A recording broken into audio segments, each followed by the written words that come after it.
Hey, Alex and Lance. Old Man River here, checking in from the cabin, following up on your challenge to provide some examples of some bad advice and some good advice. Hopefully, you guys will find this of interest, or I'll be curious to hear your dialogue and follow up. I know you guys, with your podcast from Inside the Firm, are sharing some good real life examples for people to either be considerate of or to learn from, and I think that's just great. So I applaud you guys, encourage you to keep doing that. As far as my two examples, they actually tie back to myself, particularly when I was in management working for IBM.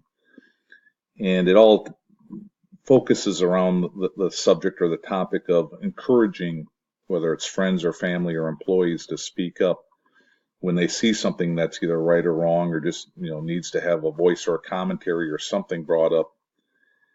And I had always thought that was good for us to do, because really, if you've got people that are seeing things and having a concern or an added comment, but they just don't feel comfortable with speaking up, you're losing that opportunity. So I had generically shared with my people, the managers, etc., and said, hey, let's do it. If you see it, speak up and we'll go from there. Which then led me to what I would call the bad advice scenario. And in doing that, I didn't realize we need to put that also in context of be careful of how you say it, where you say it, the broader, the public arena, because you could have a situation unfold and maybe regret it down the road.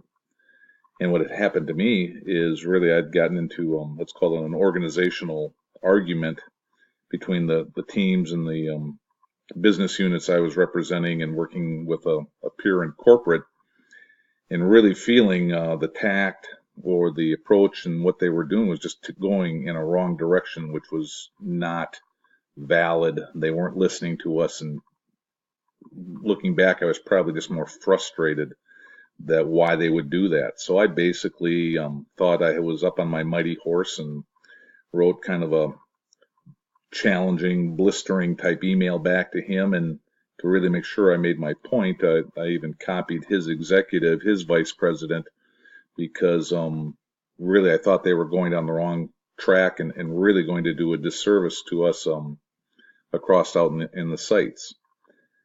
Long story short, I kind of did what you would call win the battle. I was technically right, but really what I had done by that action was cause really an animosity and a difficulty between myself and that executive that I would have to work with for the years going forward.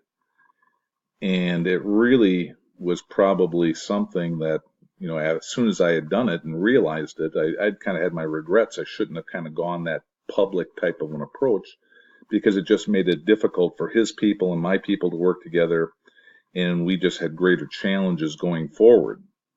So if I really would have cautioned myself and caught myself to not let that emotion, that initial frustration jump out at me, we probably could have had a side talk, figured out a way to address it better, and probably not only achieve something short term, but also avoided the long term ramifications. So that really stuck with me. And when I was realizing that, I challenged myself personally to say, nope, that's not the type of person I want to be. That's not the type of manager or let's call it executive to executive type approach that I didn't think was valid for a business environment. It just has no place. It doesn't gain us anything.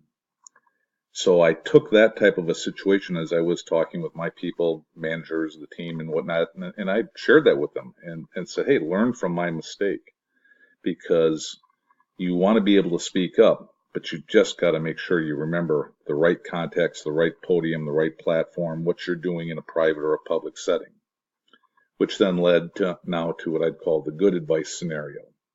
I'd kept that situation in mind for all my years after that event, and going down the speaking up path, but knowing now, think, where are you at? How do you want to phrase it? What are your short-term and long-term goals?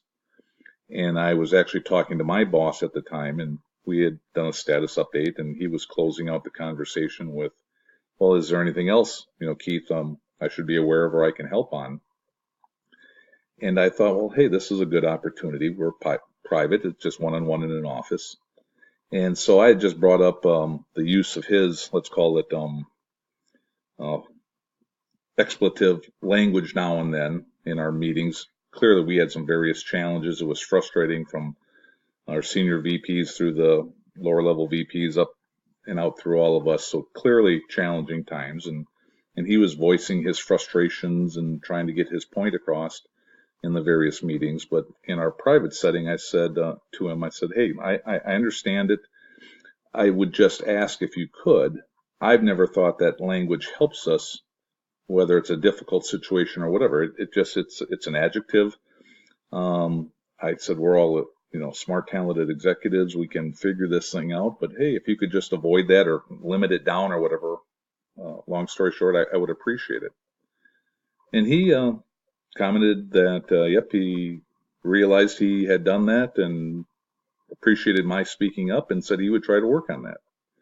And subsequently, in the meetings we had after that, until I quit working underneath him and went to another executive a few years later, but occasionally he would slip with maybe let's call it an F-bomb or whatever, negative word. And all of a sudden he'd catch himself and he'd look right at me and he'd go, oh, Keith, sorry about that. Don't need that. But, all of you know what I'm trying to get at. This is serious. We've got to make sure we get this addressed and whatnot.